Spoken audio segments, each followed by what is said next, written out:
രാമായണത്തിൽ സീതാദേവി തന്റെ വനവാസക്കാലത്ത് ഒരേ ഒരു വസ്ത്രം മാത്രമാണ് ധരിച്ചിരുന്നത് എന്ന് കാണാം. എന്നാൽ ഈ വസ്ത്രം സാധാരണ വസ്ത്രമായിരുന്നില്ല, ദിവ്യമായ ഒരു വസ്ത്രമായിരുന്നു. ഇതിന് പിന്നിലെ കഥ വിശദമായി അറിയാം. സീതാദേവി ലങ്കയിൽ തടവിലാക്കപ്പെട്ടപ്പോൾ സ്വന്തം വസ്ത്രങ്ങൾ തന്നെയാണ് ധരിച്ചിരുന്നത്. രാവണൻ നൽകിയ ഏതൊരു വസ്ത്രവും ആഭരണവും സീതാദേവി തള്ളിക്കളഞ്ഞു. ചിലർക്ക് സംശയം തോന്നാം, 14 വർഷത്തെ വനവാസക്കാലത്ത് സീതാദേവിക്ക് എങ്ങനെ ഒരേ വസ്ത്രം ഉപയോഗിക്കുവാൻ സാധിച്ചു എന്ന്. രാമായണത്തിൽ പറയുന്നതനുസരിച്ച് സീതാദേവി വനവാസത്തിന് പുറപ്പെട്ടപ്പോൾ ധരിച്ചിരുന്ന വസ്ത്രം മാത്രമേ കൂടെ കൊണ്ടുപോയിരുന്നുള്ളൂ.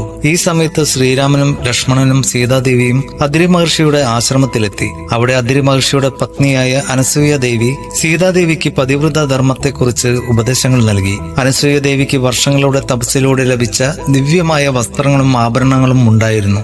ഈ വസ്ത്രങ്ങൾ ഒരിക്കലും നിറമങ്ങുകയോ പഴകുകയോ ഇല്ലായിരുന്നു. അനസൂയ ദേവി ഈ ദിവ്യ വസ്ത്രം സീതാദേവിക്ക് സമ്മാനമായി നൽകി. അതിനുശേഷം സീതാദേവി ഈ വസ്ത്രമാണ് ധരിച്ചത് എന്ന് പറയപ്പെടുന്നു. അതുകൊണ്ടാണ് സീതാദേവി വനവാസകാലത്തും ലങ്കയിൽ തടവിലായിരുന്നപ്പോഴും ഒരേ വസ്ത്രത്തിൽ കാണപ്പെട്ടത്.